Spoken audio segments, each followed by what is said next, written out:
আসসালামু আলাইকুম এভরিওয়ান, সম্মানিত শিক্ষক এবং উপস্থিত সবাইকে। আজ আমি socio emotional development in infancy বিষয়ের উপর একটি সংক্ষিপ্ত উপস্থাপনা দিতে যাচ্ছি। প্রথমে সোশিও ইমোশনাল ডেভেলপমেন্ট বলতে বোঝায় শিশুর জীবনের প্রাথমিক পর্যায়ে তার আবেগ, ব্যক্তিত্ব এবং সম্পর্ক কীভাবে বিকশিত হয়।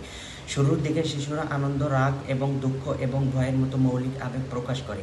এই আবেগগুলো তাদের যত্নদাতার সাথে সাথে যোগাযোগ করতে সাহায্য করে, যেমন কান্না হলো শিশুর প্রথম মৌলিক চাহিদা প্রকাশের উপায়, আর হাসি সামাজিক সম্পর্ক গড়ে তুলতে সাহায্য করে। এরপর আসে টেম্পারমেন্ট, যার অর্থ হলো শিশুর স্বাভাবিক আচরণগত ধারণ।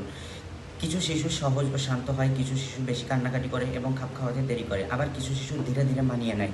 এর মাধ্যমে বোঝা যায় জন্ম থেকে প্রতিটি শিশু আলাদা। আরেকটি গুরুত্বপূর্ণ বিষয় হলো অ্যাটাচমেন্ট, যা শিশু ও জন্মদাতার মধ্যে আবেগগত বন্ধন। গবেষণা অনুযায়ী যখন জন্মদাতা সেনশীল ও যত্নশীল হয়, তখন শিশুরা নিরাপদ বোধ করে। এই নিরাপদ বন্ধন ভবিষ্যতে শিশুকে আত্মবিশ্বাসী এবং সামাজিকভাবে সুস্থ হতে সাহায্য করে।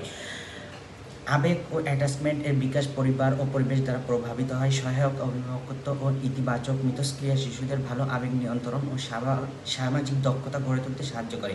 সবশেষে শৈশবকালে শিশুরা বিশ্বাস এবং স্বনির্ভরতার অনুভূতি গড়ে তুলতে শুরু করে, যা ব্যক্তিত্ব বিকাশের গুরুত্বপূর্ণ অংশ। উপসংহারে বলা হয়, শৈশবকালে একটি অত্যন্ত গুরুত্বপূর্ণ সময়, যেখানে আবেগ, টেম্পারমেন্ট, অ্যাটাচমেন্ট এবং স্বাভাবিক সম্পর্কের সূচনা হয়। এই প্রাথমিক অভিজ্ঞতাগুলো ভবিষ্যতে শিশুর বিকাশকে গভীরভাবে প্রভাবিত করে।